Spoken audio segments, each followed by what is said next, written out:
Hello everyone, welcome to Learn Sapiens. Today we are going to discuss a very important and very interesting topic of class 10, that is human digestive system. मैंने आपको अपने पिछले lecture में बताया था about autotrophic nutrition, जहां पर plants अपना खाना खुद से सिंथेसाइज कर सकते थे। इसमें मैंने आपको फोटोसिंथेसिस की डिटेल्स बताई थी। उसके बाद न्यूट्रिशन में जो सेकंड मैंने बताया था आपको, वो था हेट्रोट्रॉफिक न्यूट्रिशन, जहां पर ऑर्गेनिज्म अपना खाना, अपना फूड खुद से सिंथेसाइज नहीं कर सकता है। It has to be dependent upon other organisms, और वो अदर ऑर्गेनिजम्स क्या होते हैं? प्लांट्स। तो प्लांट्स के ऊपर जो लोग डिपेंड होते हैं वो होते हैं हेट्रोट्रॉफिक, और आपके सिलेबस के हिसाब से यहाँ पर हेट्रोट्रॉफिक न्यूट्रिशन में हम डिस्कस करने जा रहे हैं about the digestive system, about the digestion of human beings. तो ह्यूमन डाइजेस्टिव सिस्टम को हम दो पार्ट्स में पढ़ेंगे।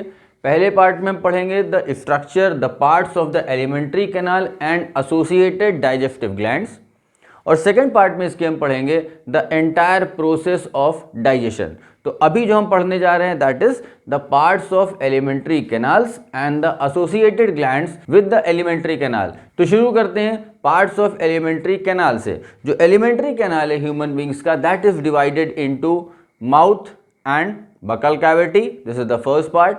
Mouth, it is the opening of the elementary canal. ये जो मुंह जिससे हम खाना खाते हैं, तो it is known as mouth, the opening of elementary canal.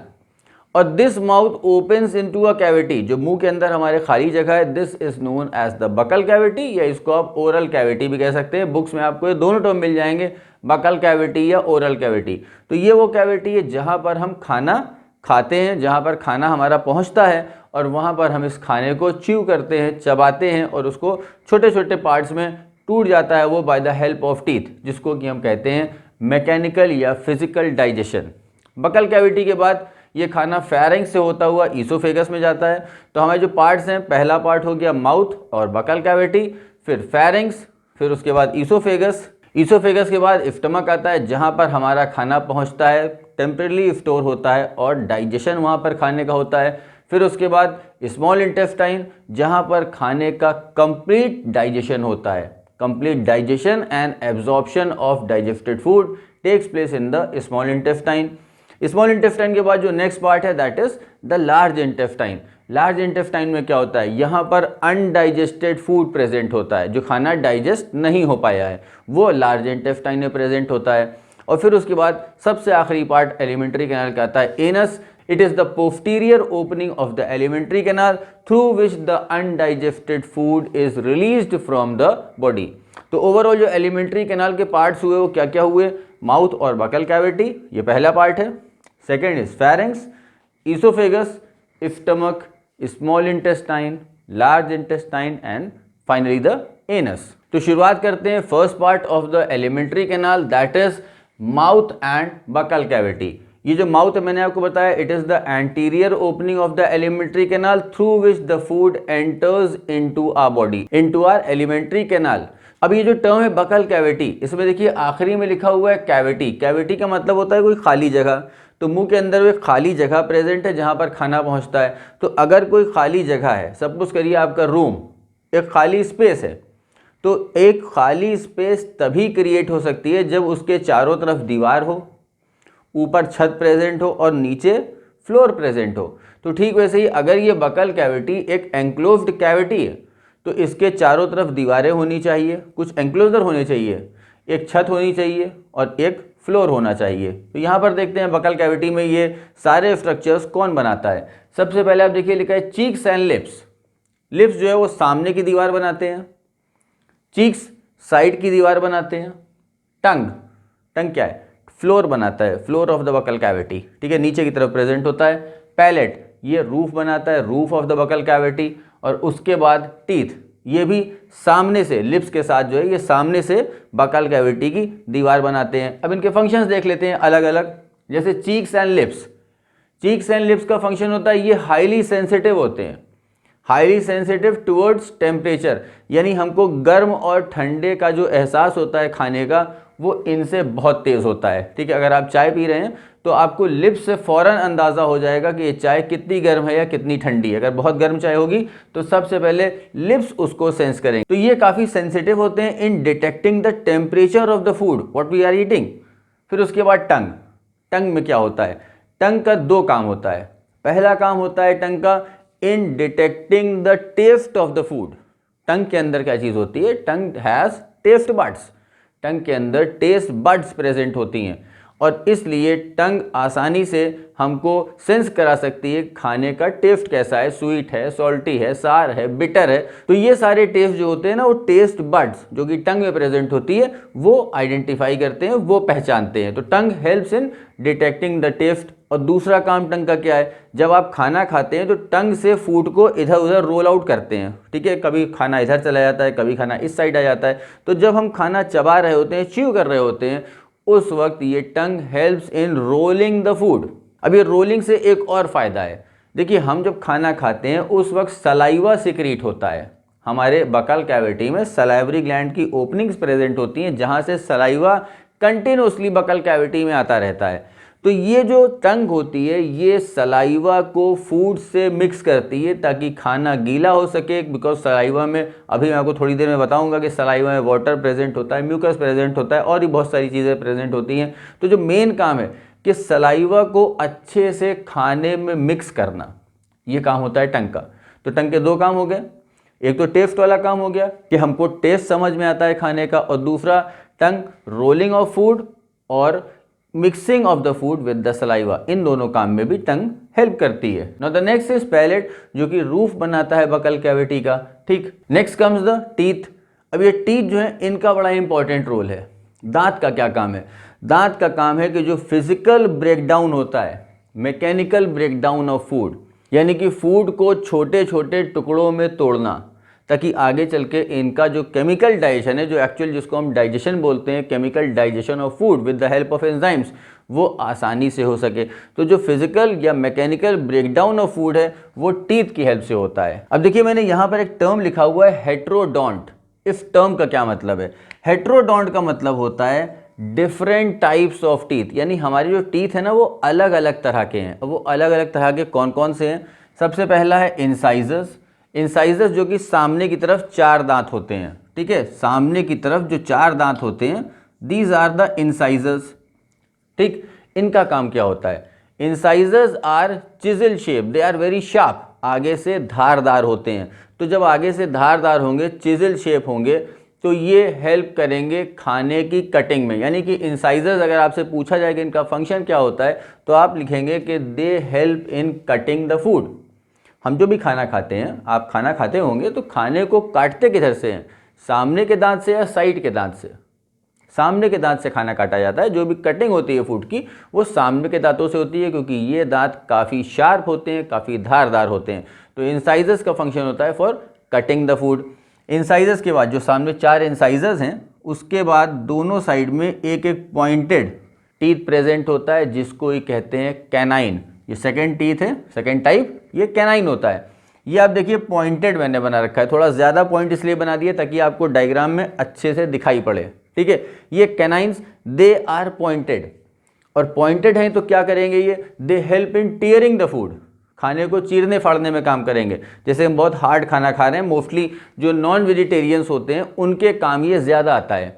और इसीलिए आपने देखा होगा कि जो कार्निवोरस होते हैं, कार्निवोरस एनिमल लाइक डॉग हो गया, लायन हो गया, कैट वगैरह, तो इनके कैनाइन्स बहुत ज़्यादा डेवलप होते हैं, काफ़ी बड़े बड़े दिखते हैं, क्योंकि इनका तो काम ही है टीयरिंग, बिकॉज ये तो टोटल नॉनवेज पे डिपेंडेंट होते हैं।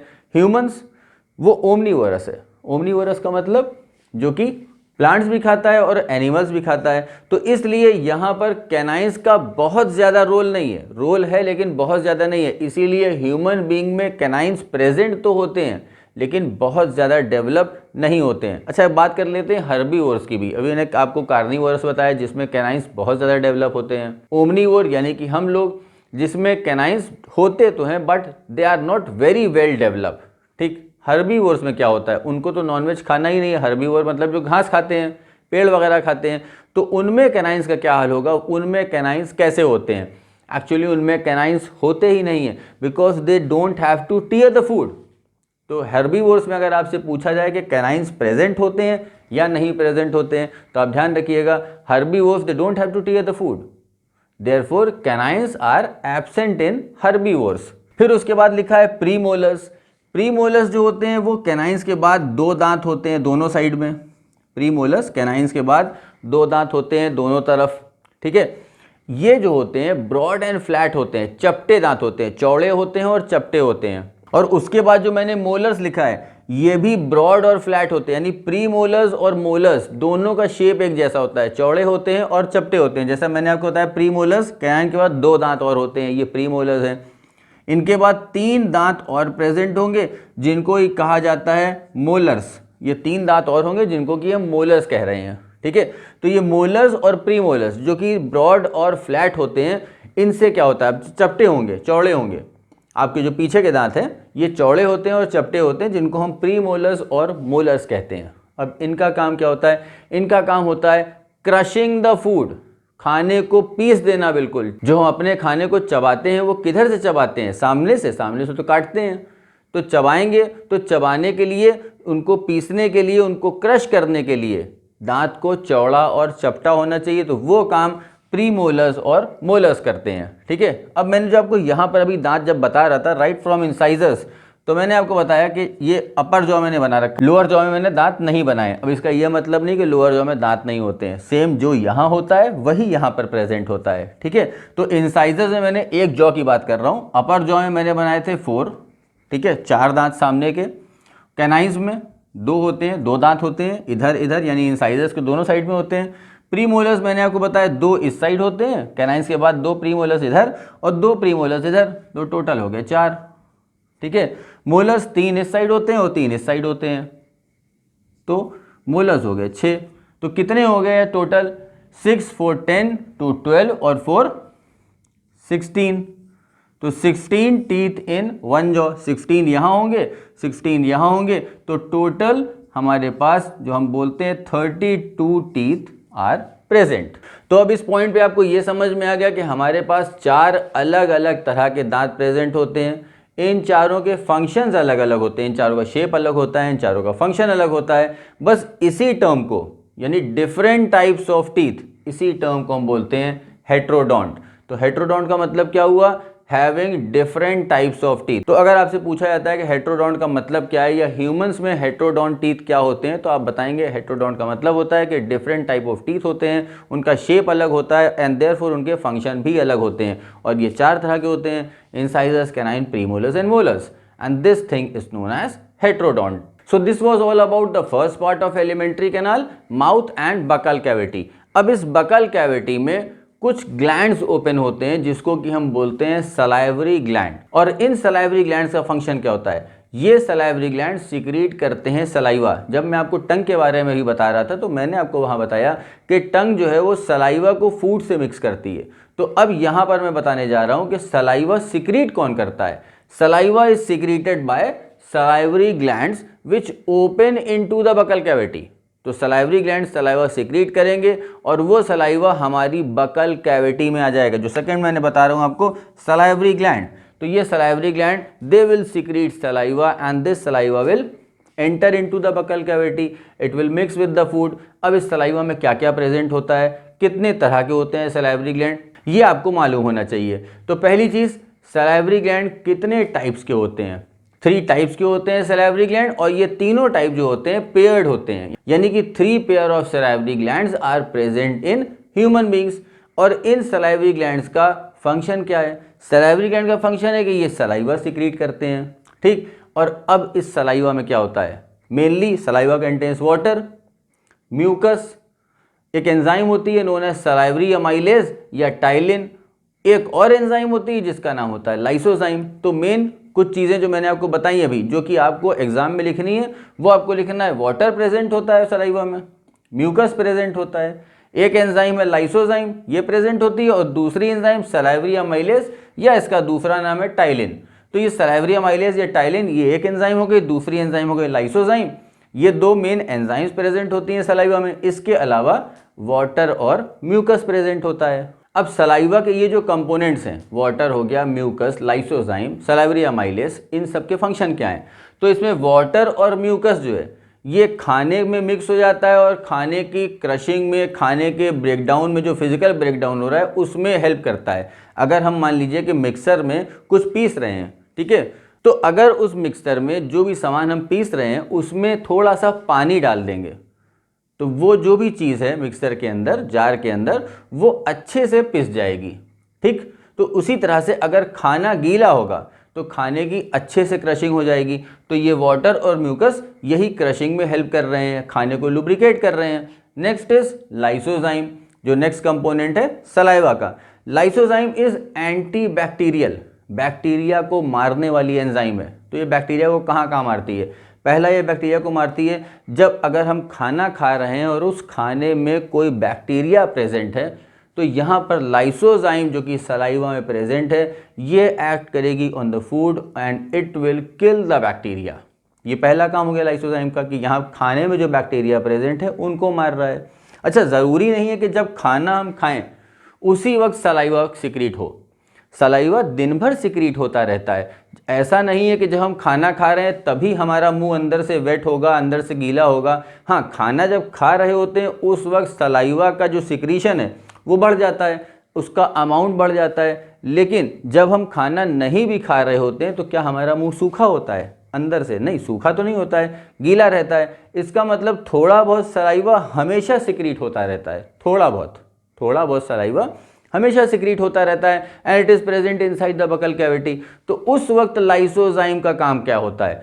उस वक्त लाइसोजाइम का काम होता है, जैसे हम मुंह खोल रहे हैं, बार बार बात कर रहे हैं, अभी आपके सामने मैं बोल रहा हूं, तो इस वक्त भी बैक्टीरिया हमारी बकल कैविटी में माउथ के रास्ते से अंदर जा सकते हैं। तो इस वक्त भी लाइसोजाइम काम करेगा कि वो बैक्टीरिया अगर एनवायरनमेंट में प्रेजेंट है और हम मुंह खोल रहे हैं जब, तो उस वक्त अगर बैक्टीरिया चला गया तो लाइसोजाइम उसको भी मारेगा। तो ये ज़रूरी नहीं है कि लाइसोजाइम सिर्फ उन्हीं बैक्टीरिया को मारे जो खाने में प्रेजेंट है।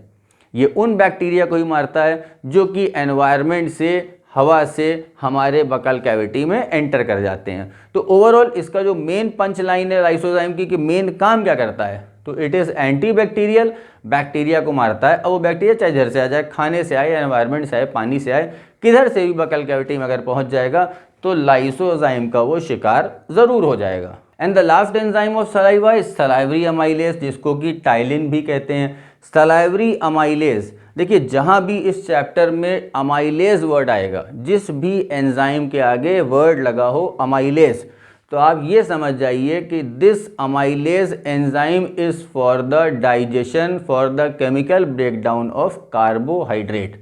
तो amylase enzyme is for the digestion of carbohydrate.